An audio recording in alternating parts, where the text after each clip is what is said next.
नमस्कार दोस्तों, मैं संदीप कुमार साहू स्वागत करता हूं आपका मेरे चैनल द एग्ज़ाम गाइड पे। आज इस वीडियो के माध्यम से हम जानेंगे कि एसएससी ने जो हाल ही में कुछ ही दिन पहले एक नया नोटिफिकेशन जो निकाला है आधार पॉलिसी फॉर कैंडिडेट्स के लिए, और साथ ही में एक और जो टर्म ओटीआर जो वायरल हो रही है उसके बारे में हम जानेंगे। तो सबसे पहले हम एक ओटीआर के बारे में जानते हैं कि ओटीआर है क्या।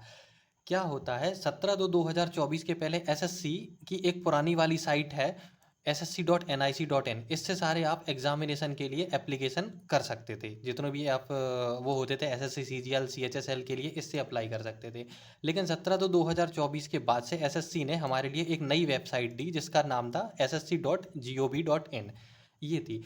तो क्या होता था कि पुरानी जो आईडी थी उसमें हमारा रजिस्ट्रेशन था, आईडी थी, पासवर्ड था, ठीक है। तो वो इनने ये कहा कि नई वाली जो वेबसाइट है इसमें वो पुरानी वाली रजिस्ट्रेशन और आईडी नहीं चलेगी। तो इसके लिए इनने यहाँ पे ये निकाला कि आपका जो नई वाली आईडी रहेगी उसके लिए आपको one time registration on the new website पर आपको वन टाइम रजिस्ट्रेशन करना पड़ेगा। साथ ही जो ओल्ड ओटीआर है, वन टाइम रजिस्ट्रेशन है, ठीक है, वो नई वाली साइट पे वर्क नहीं करेगा। तो उसी से रिलेटेड क्या हुआ था, अब लास्ट ईयर में जितने भी जो लोग थे, जिनने भी एसएससी सीजीएल 2024 का फॉर्म या 2024 में जितनी भी वैकेंसीज आई हुई हैं उनके फॉर्म डाले थे, तो उन्होंने तो नई वाली साइट पर रजिस्ट्रेशन करके और पासवर्ड डाल लिया था। तो ये हो गया था। अब लेकिन क्या है, जो 2025 में जो अभी फिर से अप्लाई करेंगे, तो एसएससी ने एक नया सिस्टम लाए हैं आधार बेस्ड पॉलिसी के लिए। क्या है, एसएससी में या किसी और एग्ज़ाम में गवर्नमेंट ने आधार वाला ये एसएससी ने आधार वाला सिस्टम इसलिए लाया है क्योंकि ताकि ट्रांसपेरेंसी बनी रहे, किसी भी तरीके की कोई धोखाधड़ी ना हो, उस चीज़ के लिए है। और आपका एग्ज़ाम में समय बचे। जैसे अगर हम इसके की फ्रेम के बारे में देखते हैं कि ये आखिर लाई क्यों है, तो ये किस लिए लाई है, use of Aadhaar in the recruitment examination conducted by the assessee. SSC के द्वारा जो एग्ज़ाम कंडक्टेड होते हैं उसके लिए आधार बेस्ड ऑथेंटिकेशन का प्रोसेस लाने के लिए इनने ये किया हुआ है, ठीक है। जबकि ऐसा नहीं है कि सिर्फ यही रहेगा, वाइल जो ट्रेडिशनल मेथड है वो भी यूज रहेगी। अगर आप यहाँ पे देखें, while traditional method such as photograph biometric verification are in use, वो भी यूज में रहेंगे, ठीक है। आधार बेस्ड ऑथेंटिफिकेशन ऑथेंटिकेशन ये क्या रहेगा, एडिशनल में रहेगा। एडिशनल में आपका आधार बेस्ड रहेगा, यहाँ पर ऑप्शनल रहेगा अगर आप इसको लेना चाहते हैं या नहीं लेना चाहते। जैसे अगर आप आगे देखें तो इसमें यह है, यहाँ पे ये क्या है, एन ऑप्शनल फैसिलिटी एट की स्टेजेस। ऑप्शनल फैसिलिटी आपको यहाँ पे दी जाती है कि आप रजिस्ट्रेशन के समय पे जो आधार बेस्ड ऑथेंटिकेशन है वो आप उसमें लगा सकते हैं। तो उसमें ये क्या रहेगा, कहाँ कहाँ पे देखिए आपका जो रहेगा, ठीक है। At the time of one time registration, जब आप स्टार्टिंग में रजिस्ट्रेशन करेंगे ssc.nic.in नई वाली साइट पे आप रजिस्ट्रेशन करेंगे तो तब ये लगेगा। फिर आधार बेस्ड जो ऑथेंटिकेशन जो रहेगा वो आपका स्टेज किस पे रहेगा, जब आप एप्लीकेशन फॉर्म सबमिट करेंगे। तो चूंकि ये क्या होता है, अगर आप आधार वाला चूज नहीं भी करते हैं तो आपका ये फर्स्ट वाली प्रोसेस में वन टाइम रजिस्ट्रेशन में आपकी ओटीपी वाला जो सिस्टम रहता है वो बस नहीं होगा, बाकी ये फोटो वाला सिस्टम तो एसएससी ने अपडेट कर ही दिया है कि अगर आप नॉर्मल मेथड से भी करते हैं तो उसके लिए आपको यहाँ पे वो लाइव फोटो तो आपकी आएगी।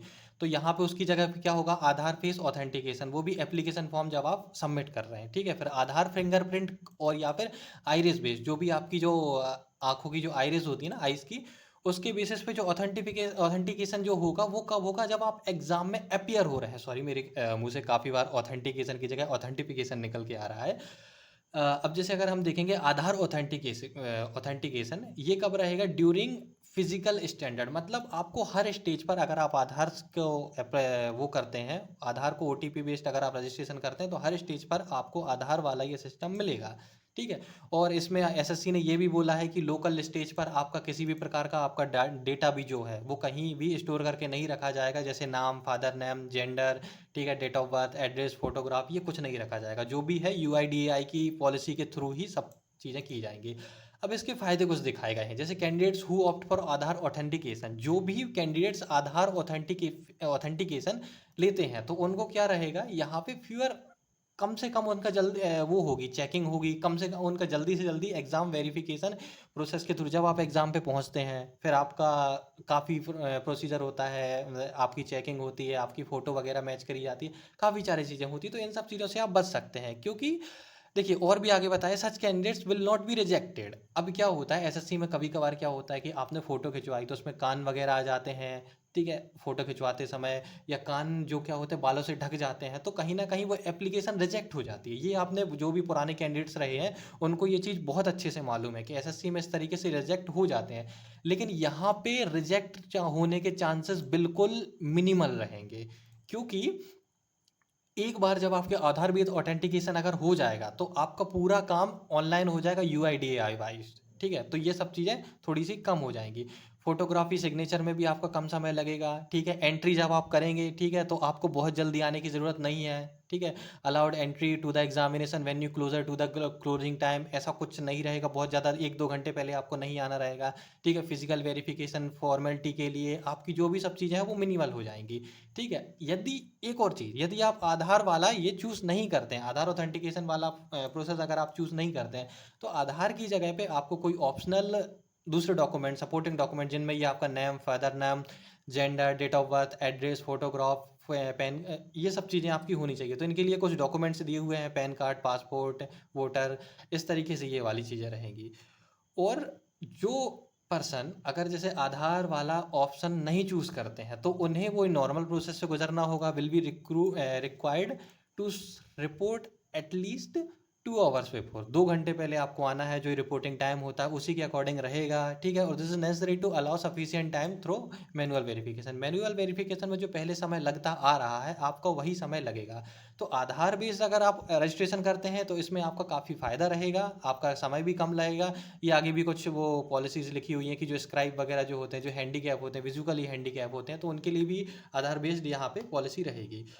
तो आपको ज़्यादातर समझ में आ गया होगा कि क्या है आधार बेस्ड और क्या है ये OTR. OTR one time registration, और आधार बेस्ड पॉलिसी अगर आप उसको चूज़ करते हैं, ठीक है, ऑथेंटिकेशन जो अगर आप चूज़ करते हैं, तो आपकी जो प्रोसेस है एप्लीकेशन रिजेक्शन के चांसेस कम हो जाएंगे, और आप इजीली कम से कम समय में ही आप एग्जाम प्रोसीजर कर सकते हैं। अब ये आधार बेस्ड ऑथेंटिकेशन ये एप्लीकेबल कब से होगा?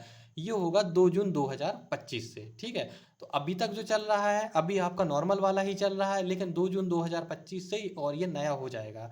और भी इनने बताया हुआ है यहाँ पे कि कैलेंडर जो इशू हुआ था वो 9 मई 2025 को हुआ था। ठीक है, वन टाइम रजिस्ट्रेशन।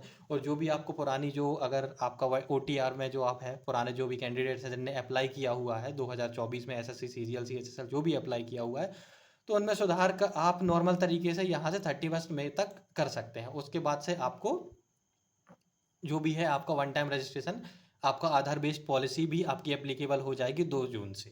ठीक है, तो वीडियो अच्छा लगा हो तो लाइक शेयर और सब्सक्राइब करें, और चैनल से जुड़े रहें और बेल आइकन को प्रेस करें।